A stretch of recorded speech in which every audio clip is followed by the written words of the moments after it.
everyone, and thank you for joining us. Kay Murray and Luis Miguel Echegaray here, looking back on Manchester United's late win over Leeds United. Boy, they kept it late, didn't they? It hadn't been a game that was the most exciting game, it is fair to say. But Marcus Rashford and Alejandro Garnacho scoring. I suppose we've got to talk about the fact that the future is looking very good in that sense of things for Luis. For them, basically. For me too, Kay. For me too. It's always looking good for you. I just thought, as I was saying it, though, I must let the viewers know that Mark Ogden is going to be joining us from Elland Road. And we're also having Dale Johnson in today to talk about those big VAR errors this weekend. We'll get his take on it. He's done an article on it on ESPN. But let's talk about the future for Manchester United. This might have been a different conversation had it not been those two late goals, Luis. Yeah, I think you're right, Kay. I think the conversation would have been different. Obviously, maybe a little bit of retribution for Leeds United team as, they were 2-0 up midweek and it took another, late gasp from Erik ten Hag's side to get 2-0 midweek. But today, like you said, took 2 late goals for it to happen. And I have to tell you something, Kay Murray. I wrote it this week in my column. Erik ten Hag is giving me these vibes of 90s Manchester United. Okay, not necessarily when it comes to all the successes right now, but in terms of the resiliency, the will to fight back, the ability to just keep going, even in a hostile environment, because we know that would happen over and over in the 90s all the time. United would enter a pitch, enter a stadium, and everybody, aside from being a United fan, hated them. And now you're seeing a side that doesn't care about anything from the external standpoint. They just care about getting the job done, even until the last second. A very good win. And now, temporarily, they're second in the Premier League table, Kay Murray. That's massive. That would be another 90s throwback, wouldn't it? Late goals from them in a game where it looks like they're not going to get anything. Do you know what I absolutely love to see, though? Because of what we've seen from Garnacho in that last game, he's obviously very frustrated coming off. But Erik ten Hag was genuinely delighted that he scored, that he had the response that he did. And it's yet another sign of how well he is managing these players too. Yeah, 100%. I mean, you saw it a little bit as well midweek, when he made his changes with Jadon Sancho coming in and Pelistri, where it was his Premier League debut. And today, once again, Alejandro Garnacho, United fans absolutely adore him. Argentina and Spain, because that's who he can represent as well. They both love him, and you can see the quality in him as well. But it's not just about him, it's the vibrancy of this squad. It's unbelievable. We forget that Marcus Rashford is still very young. And now, what is it? 12, 13 goals in the Premier League this season. That's since the end of the World Cup, that's 12, 13 goals. It's unbelievable. And it's not just him. It's this collective will to keep going. And Leeds United, obviously, they're going through their issues after Jesse Marsch has left them. I thought Chris Armas did a pretty good job today once again, and the team. But Manchester United, like you said, bring back that 90s throwback. Very good. And I'll tell you something, Arsenal and Man City, they better watch out because it's another horse in the title race. You still think that it is another horse in the title race? Yeah, definitely. Yeah. I wrote it this week and I think so. Yeah, 100%. All right. Let's get Mark Ogden in, shall we then? He's been at Elland Road today for this game. Definitely more entertaining towards the end. Let's just get your initial reaction then, Mark, before we get into some of the bones of it. Yeah, I thought, until Rashford scored, I thought that it was going to be, the piece I was going to write was that Man United are losing steam. It would have been 1 winning 5 up to there. And I was thinking that, with Arsenal dropping points recently, Man City dropping points recently, United have really missed a chance in the last couple of weeks to put some pressure on. So for me, Rashford's goal, it keeps them in the title race. And I'm not sure. I'm not as convinced as Elami that there's 3 teams in the title race. I think there's 2.5 teams in it. I think United need to put the foot down now. But they also know that they've played Arsenal and Man City twice home and away. Arsenal and Man City have to play each other twice, so they will drop points. One of them will drop points, or both of them will drop points. So there is an opportunity there for United to get back in. But watching the game today, I think we've got to take away the last 10 minutes because obviously the 2-goal win in the record books will say 2-0. It was a lot closer than that. And for me, I think United really missed Casemiro and Christian Eriksen today in terms of creativity, dominating the game. And up front, they lacked a little bit of edge, bit of cutting edge. And I think against the better teams than Leeds, they will find that difficult. But they're getting results.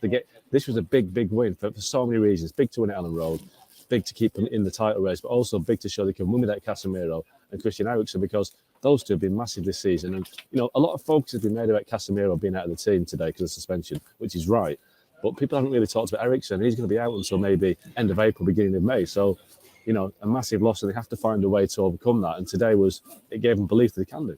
Yeah, finding a way is what I wanted to add in that point. And we saw it as well against Arsenal when they played Everton and when they played Brentford as well, albeit obviously due to that VAR decision. That if you want to win, if you want to come to Europe, if you want to reach a Champions League spot, a Europa spot, or even win the Premier League, you have to win ugly. You have to win when you're not playing well. And Oggie's spot on. Like Casemiro's presence in that midfield is vital. And so is Christian Eriksen, because that's actually the foundation of every Ten Hag system. But when you win without them, when you win when you're not playing well, when you win when you're in a hostile environment, that says something that, yes, we may not always be great, but we're going to get a victory. That's massive. I just pick up when Amir was talking about the 90s and how this reminded people of the 90s. Well, in the first half, when Weston McKennie, he basically went through Tyrone Malacia, and Malacia was on the pitch getting some treatment. Eric Ten Hag went absolutely mad at the officials, and I've not seen a United manager since Fergie that's done that. And it's almost like managing the officials. It was like, and obviously Jose Mourinho was quite agitated, but Ten Hag made a real point of getting to the fourth official, getting to the referee, and making clear that he was unhappy with the tackle and other tackles. And it was almost like he was out there defending his team, his club, and his players. Yeah. It was him making a point that I'm the boss. I don't know, intimidating the referees. I'm putting pressure on the referees. But all top managers do it. And it was classic Fergie. And Fergie obviously overstepped the mark quite a lot in his day. And, Yeah, he did. But it worked. He tapped his watch in 90 minutes. But it worked. And Ten Hag, for me, I thought Ten Hag really had the Fergie presence on the touchline today. You know what? I feel like he's always vocal in the right way as well, Mark. Like he's quite open with some of the decisions that he's made, some of the things he's not happy with when he does have to call his players out. But it never feels like it's too much. It never feels like he's throwing them under the bus. It always feels as though he's being that little bit more transparent with us as the viewers and as the fans of the game. And I was just interested to know what you thought about the first half and the second half starts from Manchester United today, because obviously that's what he was really annoyed and really vocal about in that first game against Leeds midweek, when he said we didn't start strong enough in either half, because we saw it happening all over again in the second half here, didn't we? Yeah, the second half was a really bad start. Leeds were all over United for the first 10 minutes, and it looked as though they were going to let it slip again. So that's something he has to manage, and I think that again is a personnel thing, because I think Marcel Sabitzer is a different player to Casemiro, and he brings athleticism and he brings energy, but I don't think he can kind of command the midfield like Casemiro can. So Sabitzer and Fred lost control of the midfield for quite a period today. They were being overrun. I thought Weston McKennie and Tyler Adams were excellent for an hour for Leeds. I thought they had such bite in the tackles. They were really driving the team on. And for me, obviously the pair of them coming together, the big mates from the US national team, and they're both very tenacious players, both very driven midfielders. And I thought their energy set the tone for Leeds today. And when they were dominating that period of the second half, it was led by them. They were snapping into tackles. They're making it really uncomfortable for United. They were bossing the midfield area, and that meant United lost control. So for me, take away the fact that Leeds lost today. If Leeds are going to stay up, McKennie and Adams are going to be huge, because they've got this real fighting spirit, this real drive, and I think it will be a massive thing for Leeds. Yeah, a massive chemistry already. Obviously, we've seen the pictures of them as kids. They've grown up together too, so that's going to be a big boost for them. All right, midweek, I asked Stevie Nicol, who was going to join us today but couldn't in the end. I asked him if United were closer to Arsenal and Manchester City, or they were closer to the likes of teams that are further away from them points-wise in the table, in Liverpool and Chelsea. When you look at squad depth and quality, who do you put them closer to? I'll ask you both, but I'll start with you, Luis. Arsenal and Manchester City. And I know that United still needs some pieces, and I know that there's still question marks, specifically up front. Martial keeps being injured. Wout Weghorst is not exactly, Ruud van Nistelrooy, but, I do believe that Manchester United, again, is part of this title race, whether it's, a 2.5, like Oggie was saying, or a 3. The reason is with Eric Ten Hag. When you change the culture of a club, regardless of the external issues surrounding it, the Glazer ownership, fans against the Glazer ownership, the lack of depth in certain places, then when you instill a manager that can instill a culture, I mean, Mikel Arteta has proven it, Pep Guardiola did it obviously from day one as well, a bit with much more money, that's when you can begin something. So now what you're seeing is when Manchester United is fit, when you have a fit squad, when Casemiro's in there, Christian Eriksen, of course, right? And everybody's clicking, and Bruno Fernandes, and the key component, the fact that Cristiano Ronaldo is not here anymore. So this is more of a cohesive system. Then you have something very special. It's not the finished product. There's still work to do, but make no mistake about it. Manchester United have only lost once in 2023. And now they're temporarily, right, temporarily they're second in the Premier League. So they're definitely closer to Arsenal and Man City. Now, is there a way to go? Of course there is. But the number one problem, I believe, has been solved. Sir Alex Ferguson's ghost continues to remain in this club, right? Because he's clearly a voice or whatever. Finally, they have a manager who is changing that culture and emulating, at the very least, that fighting spirit. And that's massive. Yeah, I think Ten Hag is the first United manager that's come along without the ghost of Fergie hanging over him, with no, Solskjaer had a connection to him. Mourinho did in the sense that he was the big mates with Fergie.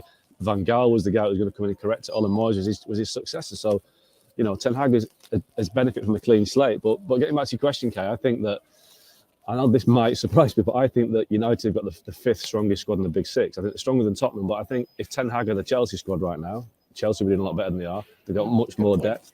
And I think Liverpool as well. I think what you see at United is they've got a very good, maybe first 11 or 12, but we saw today, Harry Maguire was poor today. And, if they're playing an Arsenal, Man City, Liverpool, Barcelona midweek with Harry Maguire at centre-half, I wouldn't be too confident. But with Varane and Martinez, different. I think you've got a chance then. I think up front, they're being carried by Marcus Rashford. You take Rashford out of that team and I'd be really worried about where they're going to score the goals from. So Ten Hag is somehow getting so much more out of this team than it's probably... getting much more than the sum of its parts, shall we say. Take Rashford out, nobody's going to score the goals. Without Weghorst, I see why they signed Weghorst. They needed an extra body, but he's not good enough. He really isn't good enough. It's like watching Peter Crouch play for Man United. It's just not. He's not. Peter Crouch, Oggy. He runs like Peter Crouch. Sorry, but I think obviously. Sorry, Peter Crouch. Peter Crouch is a better player than Weghorst, so I'd take that back. But they have a similar kind of game. It doesn't look right. I'd take Odin Ighalo ahead of Weghorst. I don't like him. Yeah. I'd take Ighalo ahead of Weghorst because Ighalo had a better movement. But he's there for a reason. I think he's played 9 games now. Weghorst. He scored 1 goal. He's doing a job, but he's not particularly good in the air. Weghorst. Everyone says, "Oh, he's great. He's 6'6". He's not great in the air. He's okay on the floor, but he's no pace. So for United, they need him there, obviously, but they need Anthony Martial to get fit. And they need Martial to get fit and get back in the team. Because I think when you've got Rashford, you've got Martial, and a informed Sancho or Garnacho, it's a different scenario. But Ten Hag is getting so much more out of this team than they're actually capable of. So that is down to him. And yeah, they aren't the strongest squad in the top 6 by any means. Yeah, and will he ever have a song like Peter Crouch had at Liverpool? Like, he's big, he's red, his feet stick out the bed. Peter Crouch. That was one of my faves. That was definitely one of my faves. Seems though you mentioned Marcus Rashford, Mark. Let me just stick with you here. Season of his life? Yeah, absolutely. Considering what it came on the back of, because last year it was probably the worst season of his life, and he admitted that himself, that it was out of form on the pitch, both, physically and psychologically. He had a bad season last year. When he came in the team, what would it be now? 2016, 17? It was this amazing breath of fresh air, and he has scored a lot more goals than people would give him credit for. But clearly, he's added something to his game now, and he's carrying Man United. And I've said this before, but I think there's something to it. Marcus Rashford wanted to be the main man at Man United, and Cristiano Ronaldo came along, and he wasn't the main man, and he had his worst season last season. Ronaldo goes, and all of a sudden, Marcus Rashford is kind of thinking, right, I'm the guy now. I'm the main man. I'm the guy that carries this team, and 13 goals in 14 games. So people have compared him to Mbappe and Neymar, and it sounds ridiculous, but he's got the pace, he's got the trick, he hasn't got the consistency from the goal that they have. But he believes that he wants to be in that conversation. Marcus Rashford wants to be talked about like your Mbappes and your Neymars and your Haalands. And, he's having that season where you can talk about him like that because he's Man United's match winner. If you're the match winner for Man United, you're a great player. And he's now loving the moment, and he's getting better with every game because he knows he's the main guy. Marcus Rashford has 13 goals in the last 15 matches since the turn of the World Cup, I believe. Aside from the duo that is Cravardona and, of course, Osimhen at Napoli, he's the best player in Europe right now. He's absolutely fantastic. He can have maybe 60 minutes where he might be struggling, and then boom, he lights it up. Today, of course, was a great example. He is tremendous, and I believe thanks to our stats team here, but our producer Rob Moore, Ben Yedder, I think, is the only one that's leading in Europe in all the top major leagues. This is a tremendous player. And Oggy's right. Like, you take him away, of course, and Manchester United look a little bit different. But I think you can say that about, almost any good team. You take out one key personnel, then the team's obviously going to look different. Kay, I think Marcus Rashford at this moment, aside from the duo of Napoli, he's the best player in Europe. I'll tell you what, just quickly, he's making the Man United chief exec worry every time he scores now because his contract is expiring at the end of next season. Shaking on his boots. Marcus Rashford has got a contract negotiation going on right now or in the summer, and it'd be like, you know, he's in the strongest position he could ever be, and it's costing Man United a fortune every time he scores. Obviously, he gets in the Champions League, he's earning the money, but Marcus Rashford can now say, right, you know, this is what I want, pay me. Yep. But isn't what they want as well, Mark? When we are looking at the club returning to its identity as well, a homegrown player like this to be leading his side. You'd hope so. Yeah, You'd hope that. But obviously, there are issues at United with the ownership, and you know, I'd imagine whoever the Man United owners are, they will not want to lose Marcus Rashford. They'll have to pay him what it takes. Let's say he's a homegrown player. He's the poster boy. He's everything that Man United could want in terms of brilliant PR. They have to keep him, but it's going to cost them a lot of money.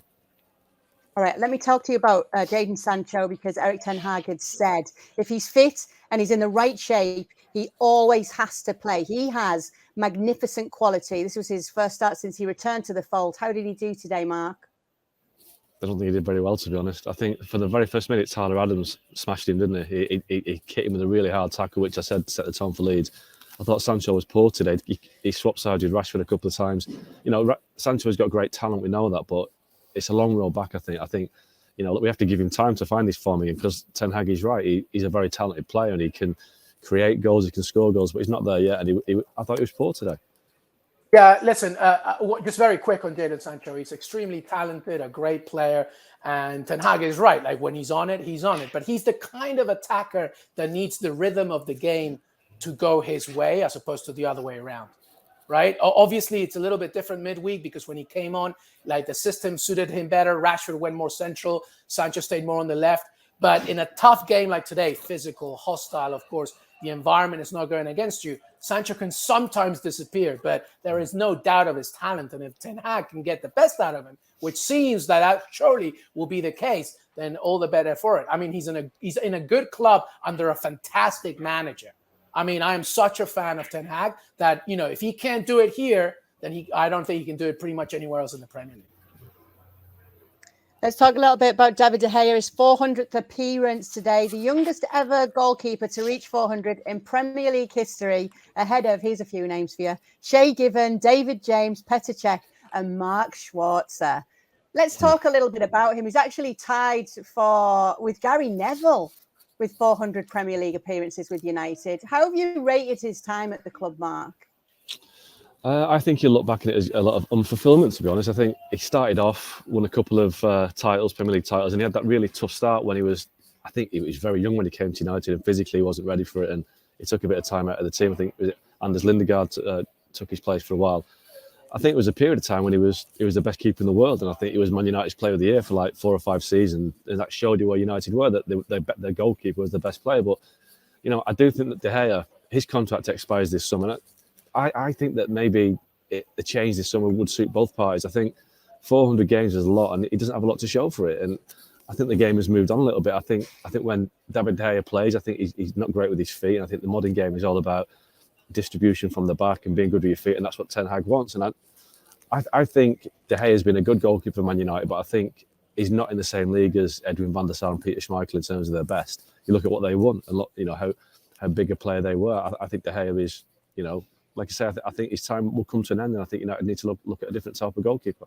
Yeah, well, that might be harsh, but well, let's stay there, Oggy. Who would they look for then, Manchester United? Who do you think? Pickford? Do you think they should chase after him? Henderson? Anybody else outside of the Premier League? What do you think? Yeah, I don't think Pickford's a Man United goalkeeper. I think they've got to look. You know, I think Alisson, Becker, Ederson, they're the top 2 in terms of how they play the game. To Stegen, I don't know who the option is. I really don't. But I do think that the modern game, De Gea lacks that key attribute, which is distribution from the back. Thank you very much for watching ESPN FC on YouTube. For more highlights, analysis, and exclusive content, be sure to subscribe.